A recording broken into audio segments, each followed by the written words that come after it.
Fala aí, pessoal, beleza? Boa tarde a todo mundo. Esperando o pessoal chegar nesse momento. Cara, hoje vai ser sensacional, cara.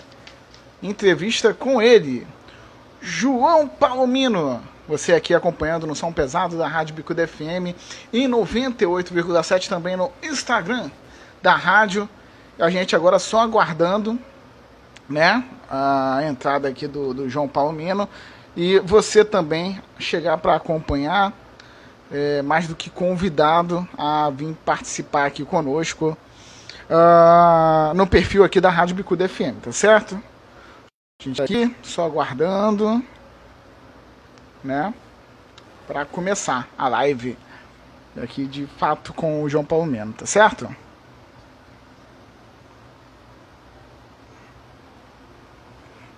Só esperando aqui.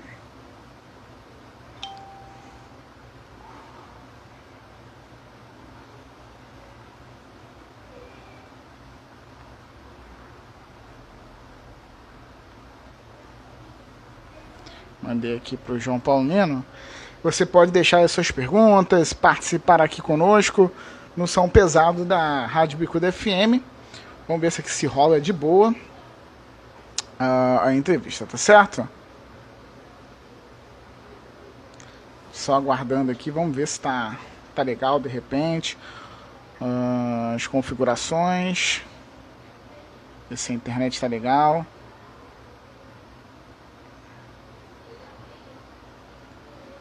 Ver se a internet aqui tá mais segura.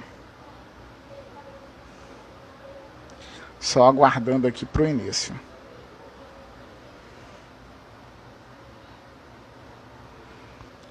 Só aguardando, vamos ver.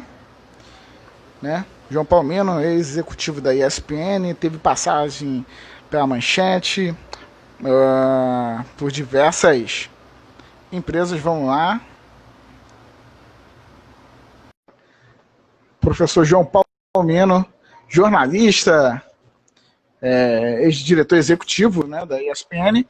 E João Palomino, Brasil. Boa tarde, João Palomino. Cara, um prazer muito grande estar falando contigo, cara. Olha, que entrevista sensacional. Eu já estava aqui esperando, nervoso, para conversar contigo. Sério, João Paulo. Boa noite. Eu que agradeço o convite. Eu que agradeço o carinho.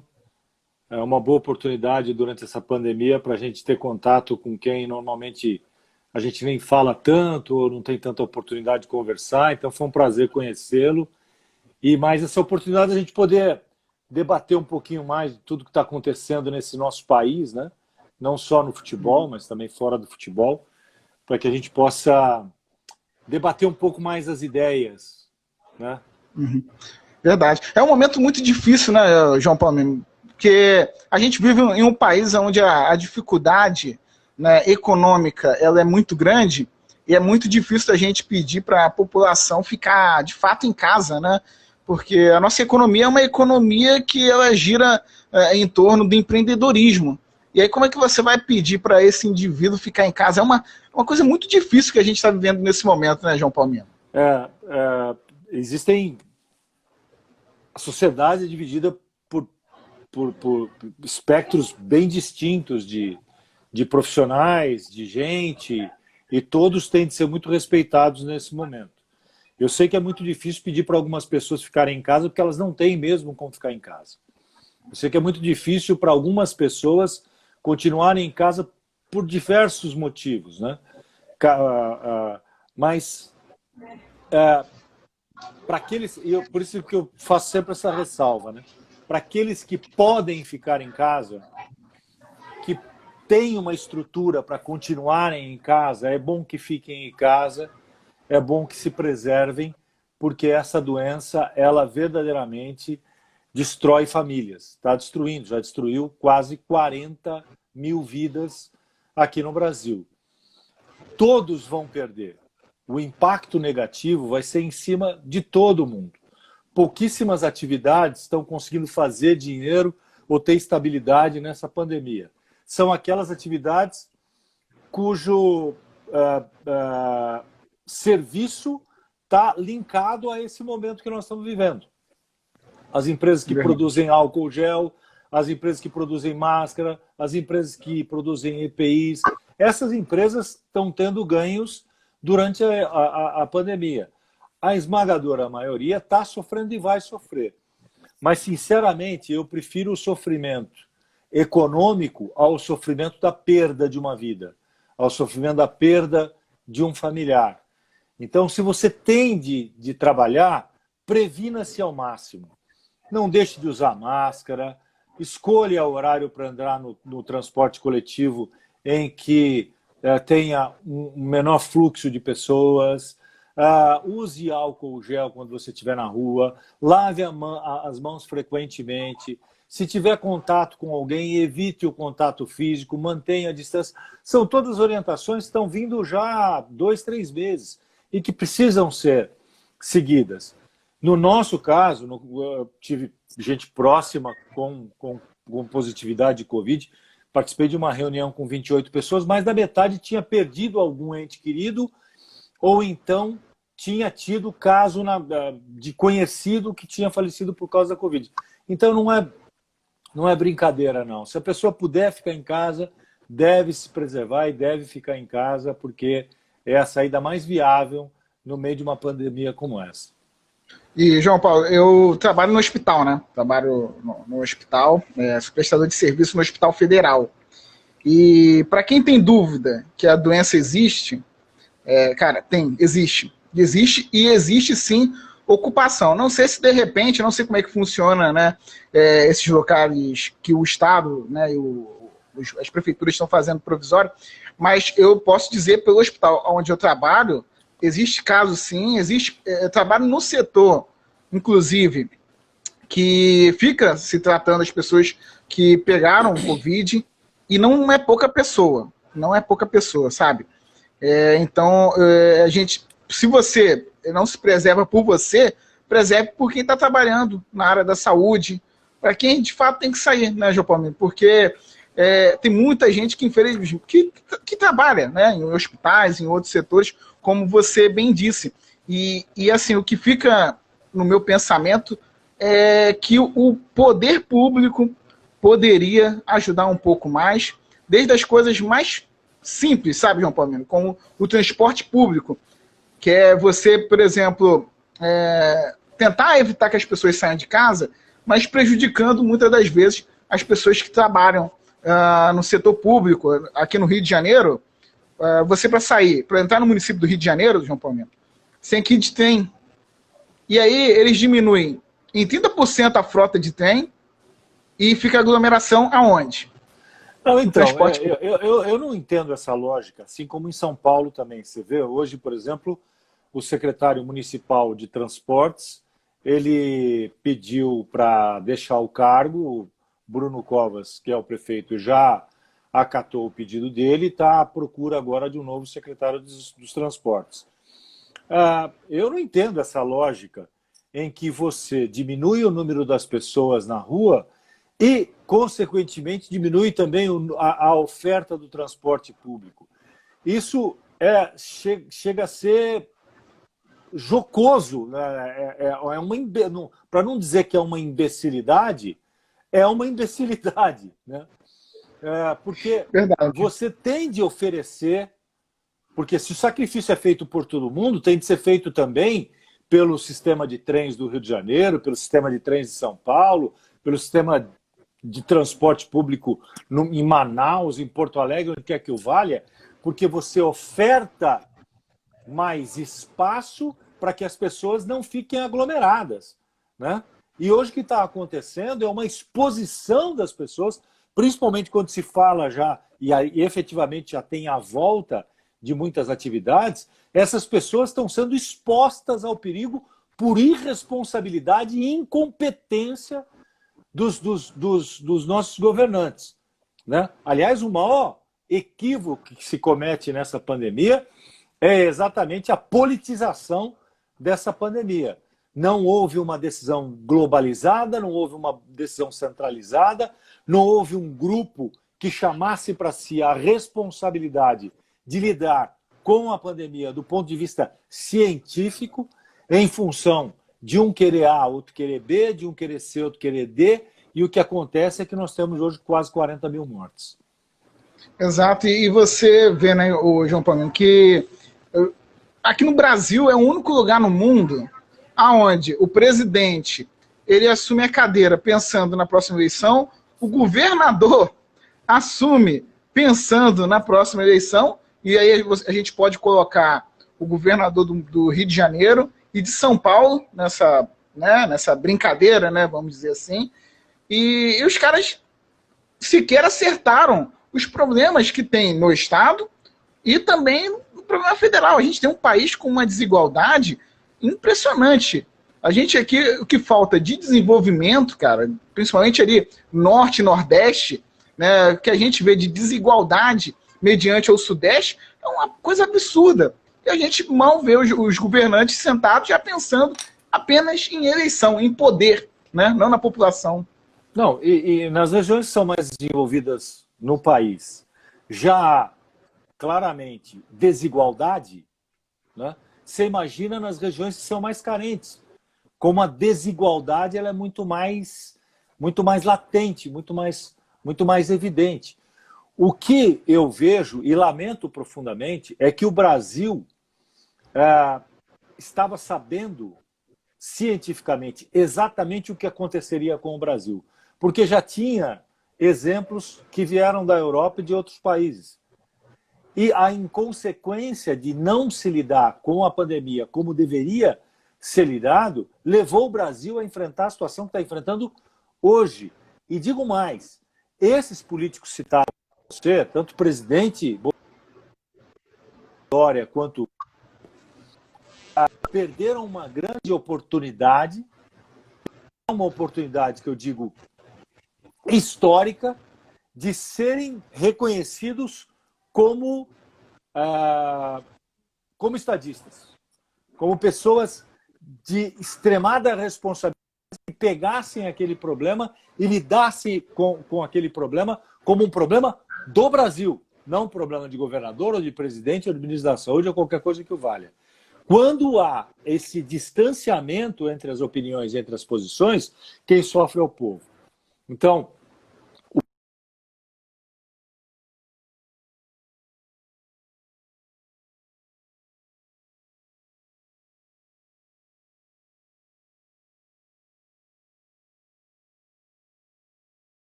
É papo que a gente poderia ficar aqui, né, João Paulo, né, até amanhã, né? A consequência, por exemplo, do Rio de Janeiro, eu acho um absurdo. Os 5 últimos governadores nossos aqui, todos eles visitaram a cadeia. Isso é um papo que a gente poderia realmente prolongar e acho que é importante, né? Pessoas como você, João Palmino, vim falar que são pessoas que têm representatividade, têm conhecimento em um país onde a desigualdade de informação, pelo incrível que pareça, né, nesse século XX, é tão grande. A gente tem um número de pessoas no Brasil que, por exemplo, não tem acesso à internet. A gente vê comunidades aqui no Rio de Janeiro, João Paulo, que as pessoas estão se juntando para estudar na casa de uma pessoa, porque na sua casa não tem internet. Você falar isso fora do Brasil, virou um absurdo, né? O negócio então, dá para entender. Então, a gente entende menos ainda pelo fato de que hoje as comunicações, as informações, as soluções, né? As soluções, vira e mexe, um ministério tem de chegar até o povo e o ministério informa o seguinte: olha, veja lá, estamos com essa demanda e tenho que expor para vocês que você pode atender essa demanda por intermédio desse aplicativo. Como é que a pessoa vai ter acesso a esse aplicativo? Né? Se, às vezes, o celular é um celular de um modelo mais simples, a internet é precária, vai ter que ficar na frente de uma lanchonete para tentar roubar aquela internet para conseguir fazer isso. Isso deveria ser, assim como a luz, o gás, a água, são serviços essenciais que são cobrados, e são cobrados muito caros no Brasil, inclusive das camadas mais modestas da nossa população. A internet hoje é algo fundamental para o desenvolvimento do país. Né? E nós deveríamos... Pois não. Não, só para incluir nesse papo que você falou, desculpa te interromper, só para poder ajudar na nossa elaboração. Deixa eu só ligar a lâmpada aqui. Ah, não, tudo bem. Não, então, assim, que eu ia, para te ajudar nesse raciocínio que você estava passando, a gente tem comunidades aqui que são dominadas por tráfico e por milícia, que ganham dinheiro com gás, luz e internet. Tem operadores que não podem entrar em determinados lugares porque são dominados por esses caras, que muitas das vezes têm seu braço no poder público. O Rio de Janeiro tem demonstrado isso, que as milícias cada vez mais têm representatividade no meio político. Você tem essa vivência na carne, né? Você pode dizer muito melhor do que eu, né? Eu sou um cara que procuro me informar bastante, tenho muitos amigos no Rio de Janeiro, ia frequentemente para o Rio de Janeiro. Então, o que eu posso dizer para você é que a ausência do Estado já é ruim porque permite um tipo de invasão do povo que é indesejada, né? Agora, no Rio de Janeiro, o que a gente está vendo é que a ausência do Estado num dado momento e a presença do Estado de forma vil. Porque muitas das milícias, é só ver a lista de pessoas que são presas nas milícias, são policiais, são bombeiros, é gente do poder público que acaba compondo as milícias e para pressionar as pessoas daquela localidade, se usufrui da fragilidade daquela localidade, da ausência do Estado, sendo essa pessoa um representante do Estado. Né? Fardado representante do Estado. Absurdo, absurdo. João, vamos agora tentar, né, falar um pouco da sua carreira, que é sensacional. Né? A gente entrou nesse assunto, que é um assunto que mexe com a gente, né? Está no nosso dia a dia, que é a violência, que é a pandemia, mas a gente já vivia uma pandemia de violência muito maior, né? Sim, sim. Mas eu queria falar um pouco da sua carreira, cara. Você é interior de São Paulo, né? Sim. E você começou no Diário da cidade de Taquaritinga, não é isso? Exatamente. Como é que foi o seu início? Como é que veio em primeiro lugar essa coisa assim, falou, poxa, eu quero seguir pro lado do jornalismo? Bom, eu, na verdade, eu queria ser jogador de futebol. Né? Mas... Jogava bola? Jogava bola bem? Não, me enganava bem, eu diria. A bola é que tinha um problema comigo. E eu sempre quis estar no meio do futebol, né? Sempre tive fascínio pelo futebol, né? Pelas histórias do futebol. E sempre gostei de escrever. E foi algo absolutamente natural, porque em 78, eu tinha 12 anos, 12 para 13 anos, eu escrevi sobre a Copa do Mundo da Argentina, num caderno para mostrar para os familiares. E 2 anos depois, meu pai, amigo do dono do jornal, falou, olha, deixa o meu filho se divertir um pouco aí com você. Aí eu escrevi 1, 2, 3 artigos, o dono do jornal, Hamilton Roberto Aiello, lá em Taquaritinga, falou, não, ele vai ficar assim. E eu fiquei. Eu fiquei para escrever sobre o time da cidade, e o time da cidade subiu de divisão da terceira para a segunda, da segunda para a primeira, então foi um momento que eu vivi essa ebulição de informação, foi muito importante na minha formação, e aí eu decidi que seria jornalista. Fiz faculdade em Campinas, e em Campinas eu mudei de editoria, fui para política, economia, geral, polícia. Aí fui contratado pela TV Metrópole de Campinas, que era coligada à Manchete. Depois fui para a Manchete de Brasília para São Paulo. fui convidado para ir para a Cultura, fui para a Cultura, depois fui convidado para ir para o SBT, fui para o SBT, fui convidado a voltar para a Cultura, voltei para a Cultura, até que eu recebi um convite para ir para a ESPN em 1995, na inauguração da ESPN, e aí foi uma realização do sonho de criança, né? 17 anos como narrador e apresentador, e depois quase 8 anos como diretor e vice-presidente, passando evidentemente por Copas do Mundo, Olimpíadas, grandes coberturas, Champions League, NBA, NFL e por aí vai. Até agora tem sido muito divertido. Sua carreira é sensacional, João Paulo. E assim, você começou, cara, na Manchete, né? Que era um canal que na época, para muita gente que é jovem, né? Era o canal que batia de frente com a Globo, né, cara? Eu tive em grandes times, eu era repórter, tive em grandes, espetaculares times de repórteres em todos os lugares que eu trabalhei, né? Na Manchete, a Manchete tinha Zileide Silva, Délis Ortiz, Mônica Waldvogel, José Donizete, Arnaldo Duran, o Carlos Pozo, era um timaço, Florestan Fernandes, Elvídio Matos, o mesmo se replicou na Cultura, o mesmo aconteceu no SBT. Na época que eu trabalhei na Manchete, foi a época da novela Pantanal. Uhum. E a novela Pantanal, ela rivalizou verdadeiramente com a Globo. E o Jornal da Manchete rivalizava com o Jornal Nacional, com a novela da Globo. Foi o primeiro jornal a se estender por 1 hora, né? Jornal Nacional da Manchete, né?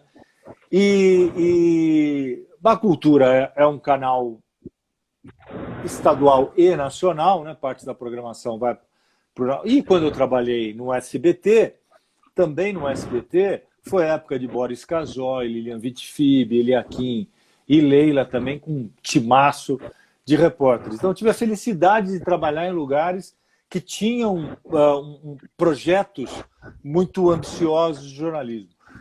Na época da Manchete, você fala até Manchete, eu sei que a Manchete tem uma relação bacana com o Carioca, né? Isso. Porque a Manchete, a Manchete, aquele prédio maravilhoso da Rua do Russell, né, no Rio de Janeiro, era uma emissora que se orgulhava do nascedouro carioca, né, do nascedouro no Rio de Janeiro, e o Carnaval do Rio de Janeiro, né, permitiu uma rivalização entre Manchete e Rede Globo na época, como há muito não se via. E a Manchete aparecia com uma simpatia em relação às pessoas muito grande. E a Manchete, né, dessa questão do carnaval, ela fazia o que era muito diferente das outras, né? Você trabalhou em emissoras que, assim, por exemplo, a Manchete era um canal que a gente tinha uma visão, assim, que era de realmente rivalizar com a Globo, e era um pouco diferente, né, das outras, e você também trabalhou no SBT, né, que tem aquele jeito do Silvio Santos, né, que mexe na grade, que é uma loucura, né, que é uma loucura que dá certo. Não dá para discutir com o Silvio Santos.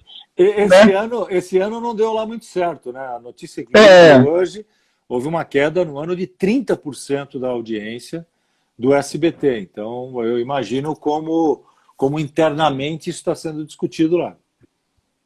Talvez seja a questão da internet, né, João Paulo? Porque o público do SBT, acho que era aquele público que é muito próximo à internet, né? Não sei, eu não entendo muito, né? Imagino que seja um pouco por isso também, né? Eu acho que são vários fatores. Eu acho que o que chamou muita atenção nesse momento foram os programas jornalísticos e o jornalismo de um modo geral na TV por assinatura ou na TV aberta ganhou uma outra dimensão pela situação que nós estamos vivendo. Quero mandar um abraço para o irmão do meu pai, meu tio Nelson Palomino, que entrou para acompanhar aí também, está lá em Ribeirão Preto. Também ele está em isolamento, né? Mas está em Ribeirão Preto. Tá em ótimo lugar, né? Então, Não, eu acho que o jornalismo foi desafiador, as empresas tiveram que investir fortemente nessa cobertura e demonstrar uma isenção na cobertura. Quem fez essa escolha, e eu assisto tudo, vejo tudo, procuro analisar tudo de forma muito criteriosa e isenta, quem apostou exatamente na isenção se deu bem nesse momento. Verdade. E aí você fala agora, vamos pular lá para a ESPN, né? Poxa, você passou, como você disse, por diversas coberturas, né? E aí eu te faço aquela pergunta que eu acho que você deve ter falado muitas vezes, João Paulo, mas a gente que está aqui tentando iniciar, a rapaziada está iniciando, a gente fica com essa curiosidade. Qual foi o evento que você mais assim, se emocionou em fazer transmissão, João Paulinho? Eu me emociono muito com o esporte, me emociono muito com os atletas, me emociono muito em transmissões. Teve uma série de vezes em que a voz embargou, ou eu chorei mesmo durante uma transmissão, por não conseguir tocar aquela transmissão pelo momento que se criou ali. Um abraço também para o meu... Tá familiar a live hoje. Meu sobrinho... Pô, sensacional! Vinícius Palomino, esse é palmeirense roxo. Abraço. Tá aí com a Eita. gente. Filho do meu irmão Zé Paulo, lá de Ariranha, interior de São Paulo. E assim, Nilson, que eu me lembro de chorar, a Carol, irmã do Vinícius, também está entrando aí. A conquista da medalha de ouro pela Marrom Imagem foi emocionante. As medalhas de ouro do Usain Bolt eram emocionantes porque o ambiente que se criava no estádio era fenomenal. Eu choro e vibro com o drama do esporte, assim como choro e vibro com o drama, com a felicidade e as conquistas do esporte também. A medalha de ouro para Jaqueline e Sandra, em 96, foi demais. A homenagem ao Oscar, né? Aí a Sandra, mãe da rapaziada, a Sandra tá bem familiar hoje. Pô, show de bola. Tô conhecendo a família. Tá conhecendo toda a família.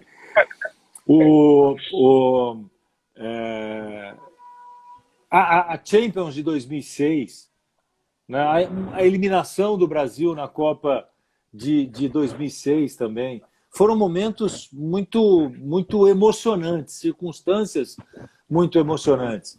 Eu não saberia dizer uma em especial. Com certeza, eu não participei da cobertura, né? Não participei, eu trabalhei no planejamento, mas uma das coisas que me tocam profundamente até hoje é o acidente da Chapecoense, né? Pela tragédia, pela situação, pelo acompanhamento, pelas histórias no entorno do acidente. Então, isso ainda para mim, eu gosto muito de documentários, eu me emociono muito e acompanho e vejo em profundidade todos os documentários. Então, acho que tem muita história, o esporte tem muita história bonita. Eu separar uma delas, a mais assim, tocante, cruel, foi evidentemente o acidente da Chapecoense, mas existe uma série enorme de momentos emocionantes que o esporte proporcionou. Esse da Chape é muito tocante, né? Porque eu lembro até hoje, eu acordei de madrugada, fui zapear, né? E olhei lá acidente com a Chape, eu falei, meu Deus, eu não acreditei. Entrei em outro site, e aquela notícia. E era um time, né, cara, que era um time de jogadores ali, muito simpáticos. E também morreu gente da imprensa, como o Deva Pascovitch, o Mário, né? Grandes pessoas, grandes figuras, né? O Paulo Júlio Clemã, o Vitor Chamon. Eu perdi um irmãozão, o Lilácio, que era o apelidado de Jomelo, que também estava no voo, conhecia todos os jornalistas, tinha um carinho enorme pelo Mário.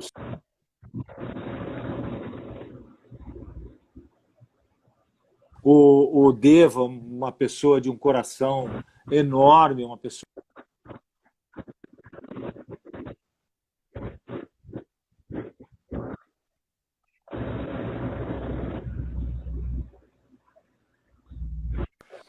Para nós,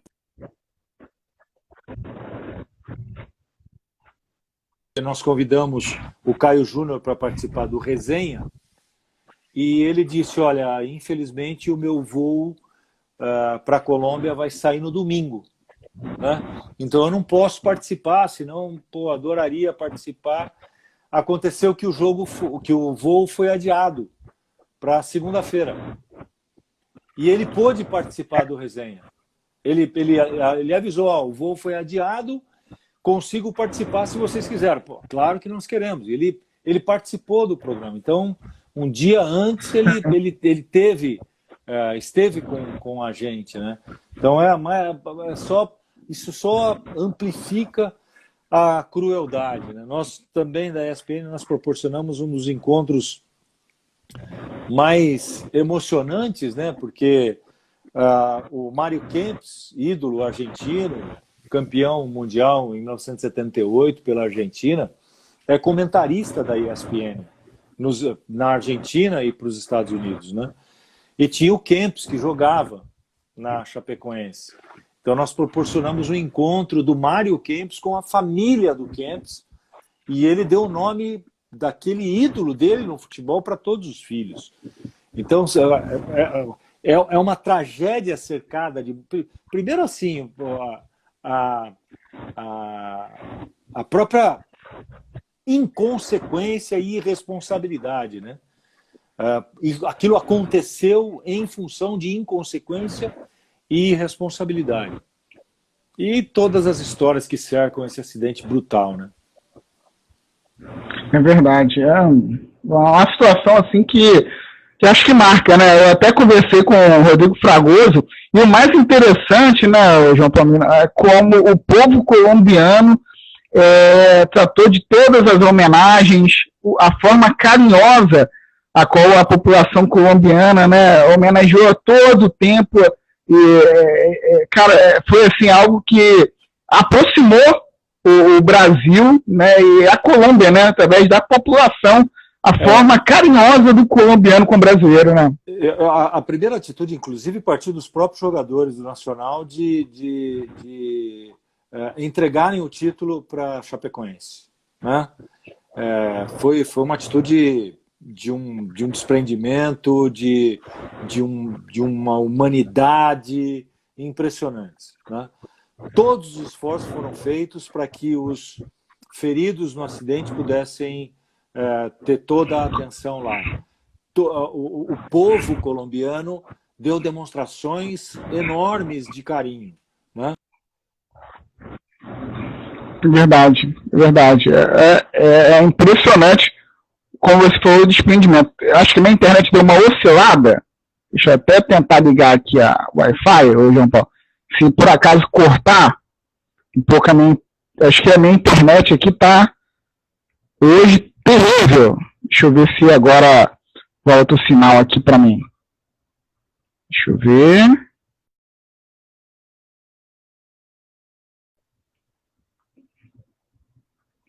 Gente, é o meu sinal aqui. Estão me ouvindo? Deixa eu ver.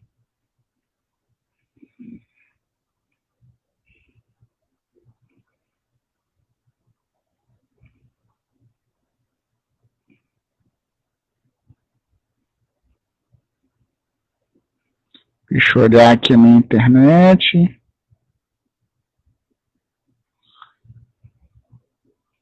Vamos ver aqui. Acho que a minha internet que está dando uma pequena oscilada. Vocês estão me ouvindo aqui legal, gente? Tá dando para ouvir? Eu esperava vocês darem um feedback. Estamos de volta. Show. Opa, show. Tá me ouvindo legal, né, João? Tô ouvindo super bem. Eu acho que show. Até o Ricardo está dizendo, acho que foi o Palomino que caiu. Não, estou sentado, não caiu não. Caiu foi a internet.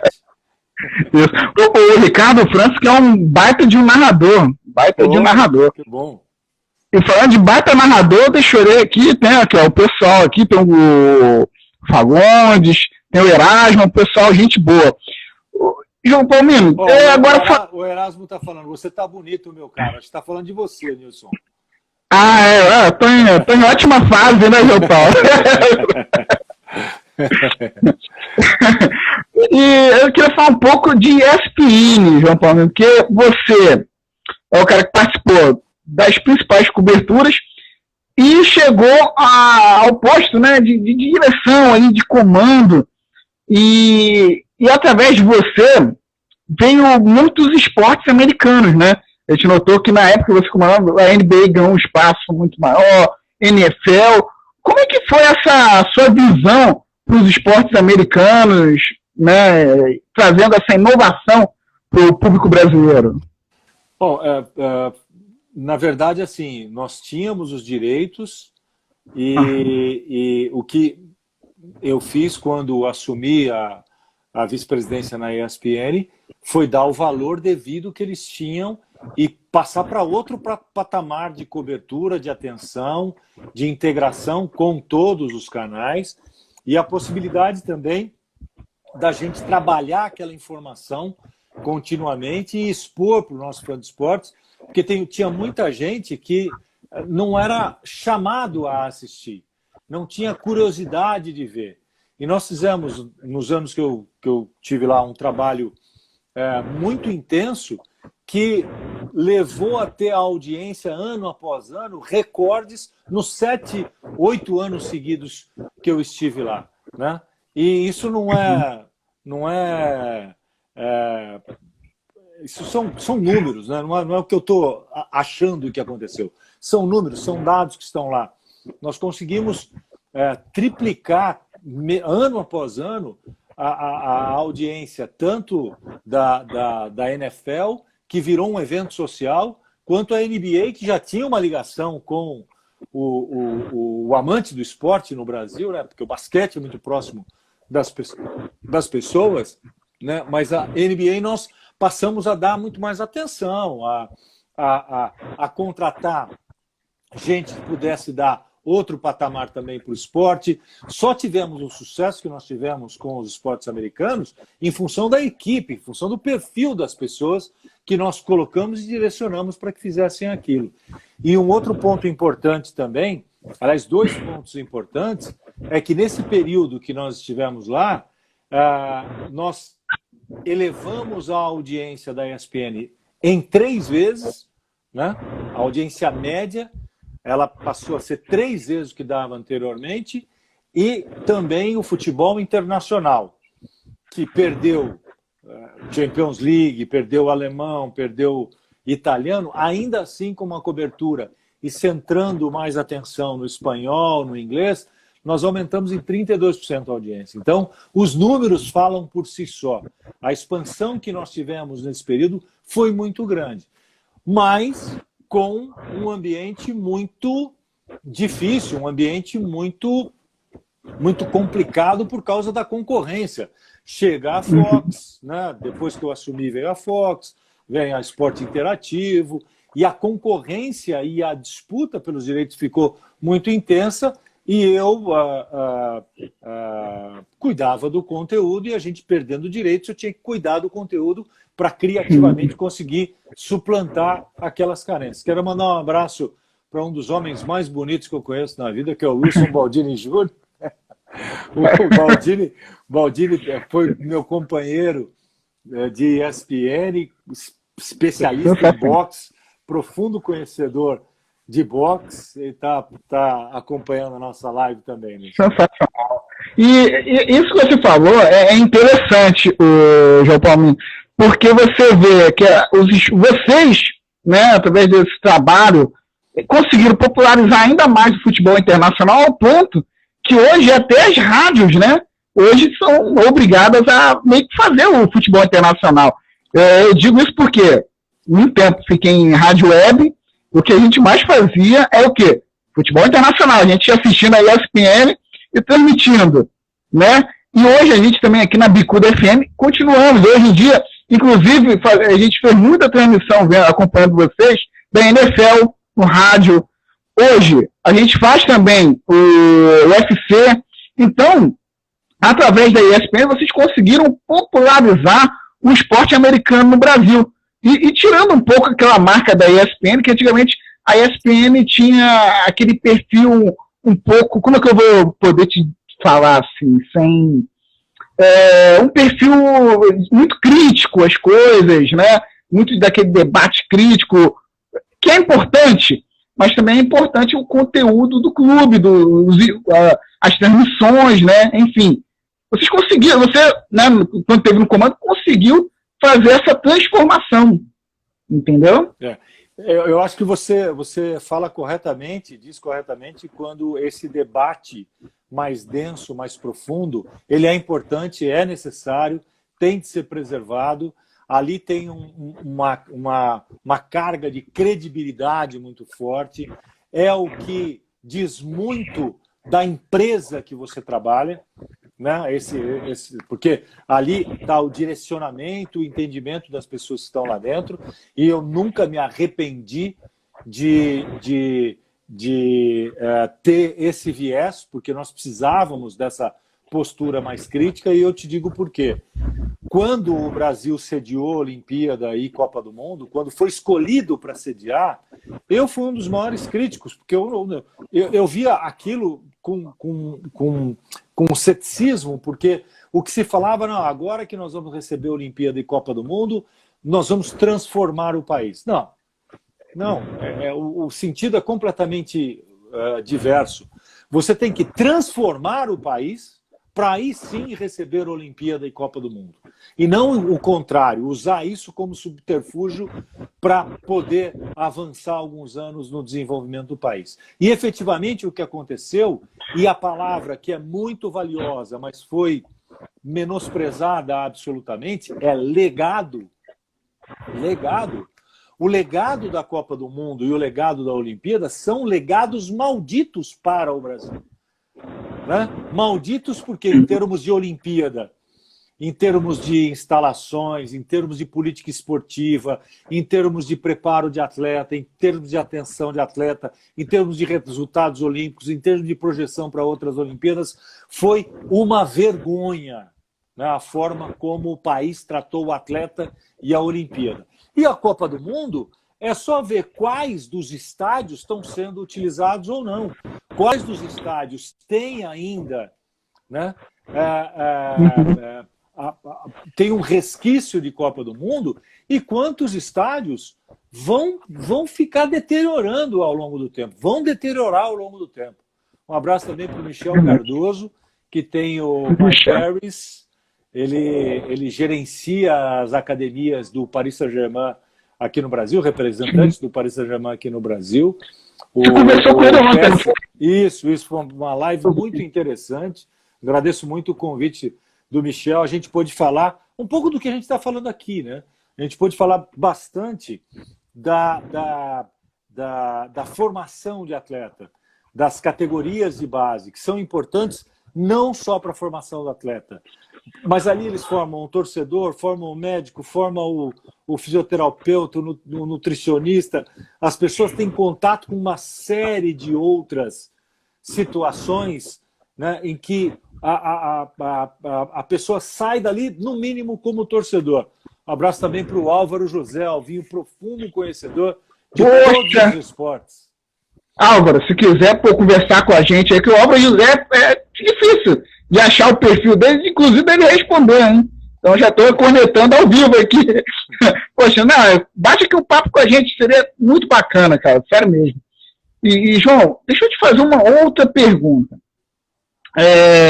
A gente falando de ESPN, dessa popularização que você, né, que a gente fala muito da ESPN no período onde você teve o comando, também da multiplicação, né, da audiência, e eu queria saber de você, hoje, né, você fora da ESPN,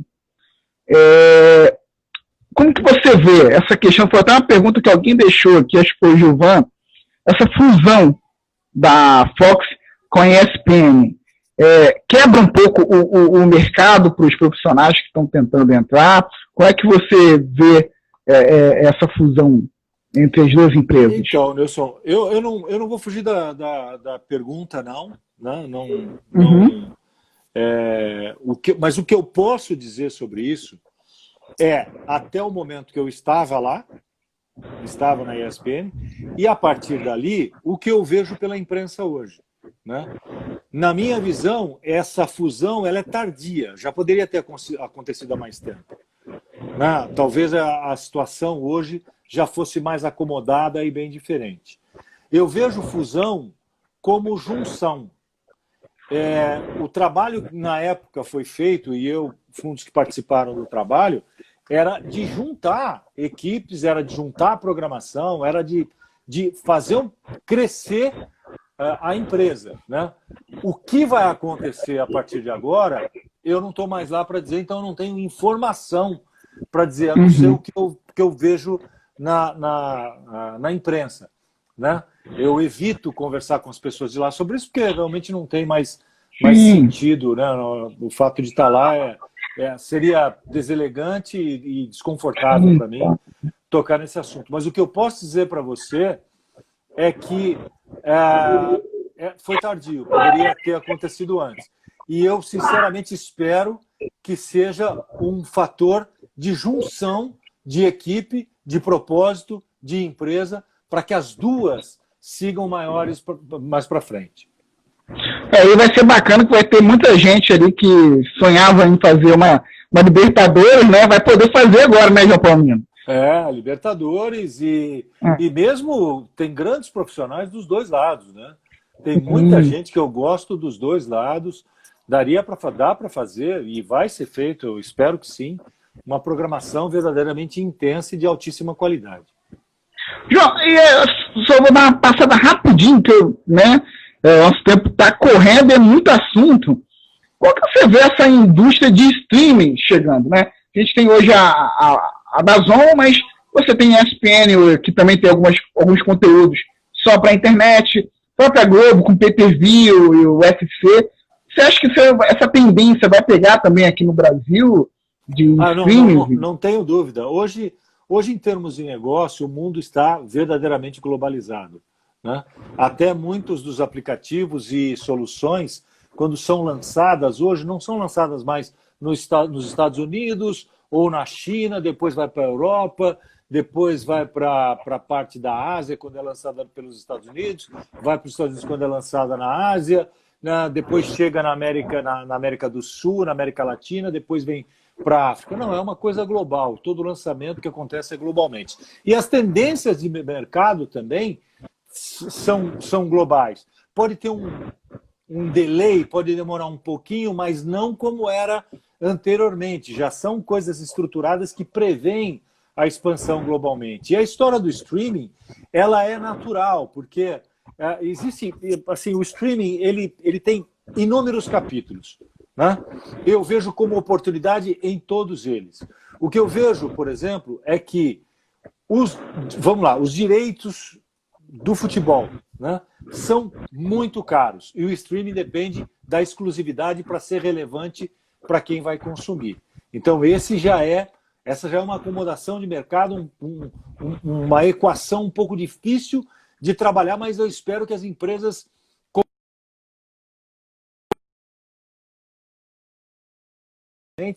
ou exclusivamente campeonatos de forma exclusiva. Nos Estados Unidos, já há algum tempo, as ligas tomaram conta do streaming e são comercializadas por streaming, e isso acontece no Brasil também, tanto a NFL como a NBA. Nós vamos passar por uma outra etapa, e já está acontecendo, dos clubes começarem a ser proprietários desse streaming. E eu acho que é uma questão de conta, é uma questão de fazerem um produto tão saboroso e exclusivo a ponto de conseguirem vender para quem está interessado em consumir aquele clube. Isso vai acontecer também. Não são excludentes, mas pode acontecer também. O que eu vejo de grande oportunidade é para os esportes que têm pouca visibilidade. Os esportes que têm pouca visibilidade, que estão perdendo ainda mais visibilidade por causa da crise e por causa da atenção dos canais por assinatura ou não, ou canais abertos, eles vão começar a encontrar no streaming uma forma de você atingir pelo menos o público que te interessa. você fazer uma coisa mais direcionada. O teu público, o teu consumidor vai receber o streaming daquele esporte que você quer. Então você fala do ciclismo, por exemplo, isso pode acontecer. Do rugby, isso pode acontecer. Com o basquete, já acontece com a NBB. A NBB já revolucionou a distribuição de conteúdo no Brasil, de modo a conseguir fazer com que Twitter, Facebook, Fox, ESPN, Band Esportes, Bandeirantes transmitissem. E por que foi importante? Você vai dizer, mas todo mundo está transmitindo? Qual é a diferença? A diferença é que o jogo é exclusivo. O campeonato não precisa ser, mas o jogo é exclusivo. Então, esse é o movimento que está acontecendo no momento também em que, tecnologicamente, você já tem aparelhos de TV, que são o que a gente chama de aparelhos conectados, né? Que já vêm com os aplicativos, são as Smart TVs, que já vem com os aplicativos, e você baixa o aplicativo que você quer, você já assiste hoje alguns filmes, séries em aplicativos que estão lá na tua TV e são muito interessantes. E quando a TV não é Smart TV, hoje existem os adaptadores que transformam a TV em Smart TV. Então é um caminho sem volta. O que eu estou muito curioso para saber e tenho estudado, mas não cheguei a uma resposta, é assim, como é que vai ser a acomodação desse mercado? Se houver acomodação que eu digo no sentido de, pô, tá legal assim, agora vai desse jeito que tá legal. Não, porque pode acontecer sim um ajuste ainda maior de tudo que a gente está vendo. Deixa eu dar um abraço para o Prats, lá de Piracicaba, também jornalista, grande amigo, meu outro irmão, Carlos Palomino, né? Palomino também. A família é grande, né? A família está em peso. Eu notando, é legal o pessoal participando aqui, eu no meio da família, então estou quase me sentindo na família, João. Deixa eu te fazer uma pergunta. Como é que você vê o rádio, né, no futuro? Né? Porque quando começou os anos 90, falaram, olha, o rádio vai terminar com a vinda das TVs a cabos. A internet começou, o rádio vai acabar com a internet. E agora, com tanta plataforma, direito de imagem, como é que você vê o rádio, e principalmente nesse campo esportivo, né? A gente sabe que é um campo caro, muito caro, né, para as rádios. E como é que você vê o futuro do rádio para frente? Assim, eu acho que o dia que cobrarem direitos das emissoras de rádio, Copa do Mundo cobra, né? Copa do Mundo cobra, pouquíssimas fazem, né?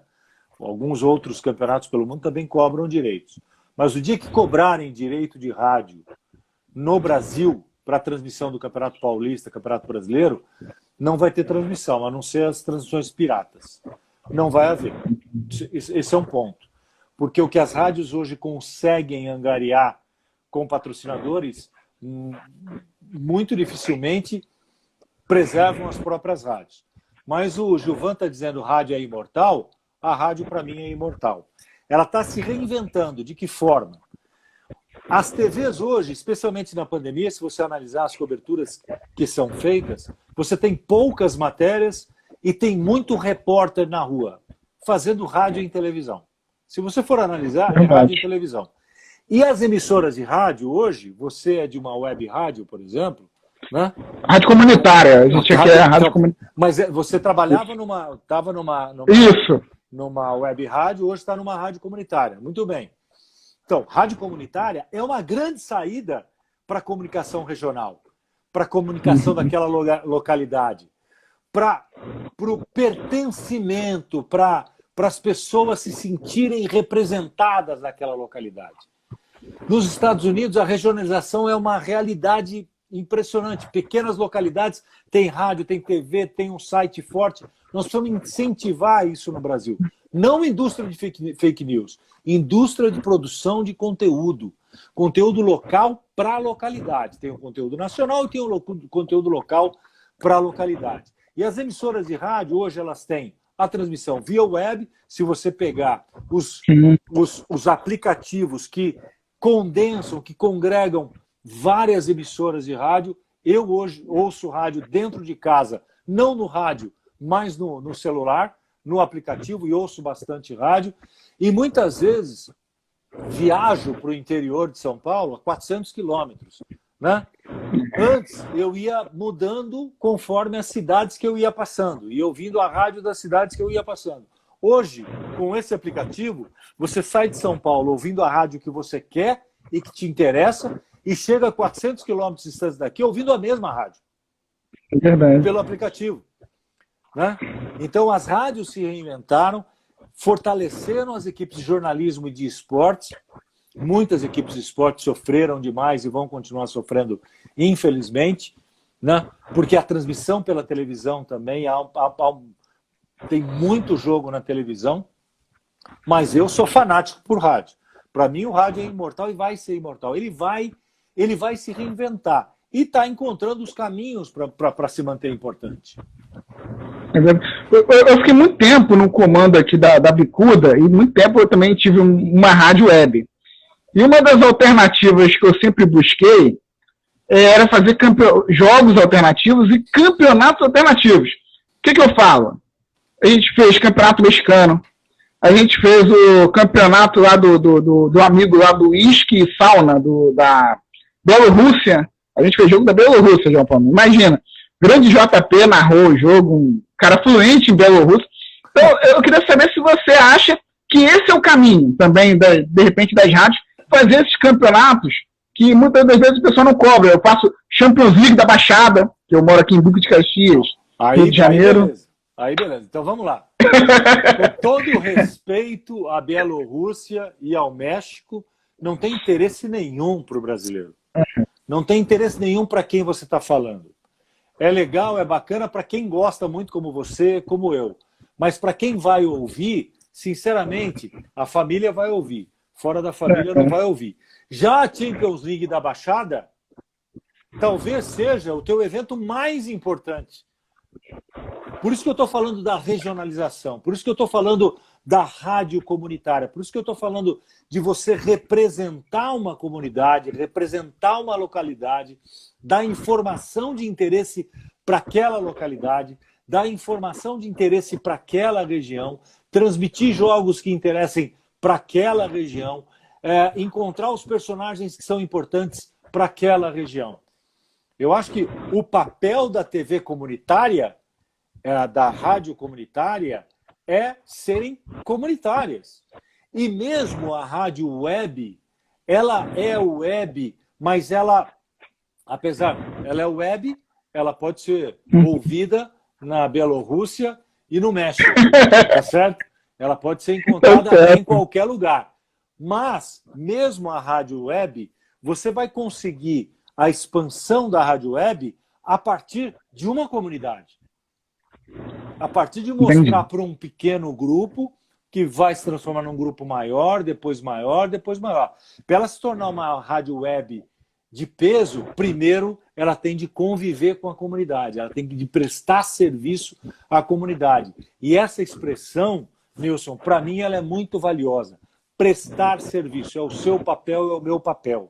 Né? Quando é web, quando é comunitária, né? Eu adoraria, se tivesse tempo, se tivesse disponibilidade, né, de fazer uma rádio comunitária, porque eu vejo que a região onde eu moro, a localidade onde eu moro, tem tanto atrativo, tem tanta coisa legal, tem tanta coisa bacana, e a pessoa sai do bairro onde eu moro.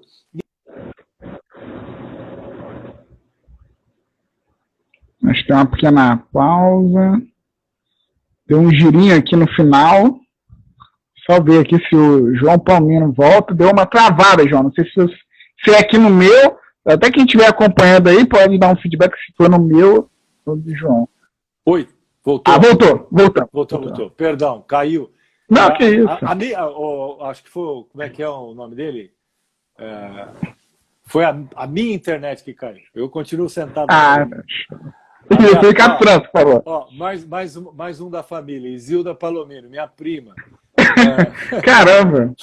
Tô conhecendo, hein? Filho do seu Valdemar. Sensacional. João, a gente tá... Poxa. Então, João, a gente está indo já aqui, quase chegando a 1 hora, e eu queria fazer uma pergunta para você, que é o seguinte: como é que você enxerga o jornalismo daqui em diante? Para a galera que está hoje na faculdade, né, se formando, qual o conselho que você dá, né, com tantos anos, né, de jornalismo, para quem está aí cursando a faculdade, está saindo agora com aquela ideologia que tudo vai dar certo, enfim? Então vamos lá, Nilson. Quero te agradecer pela pergunta.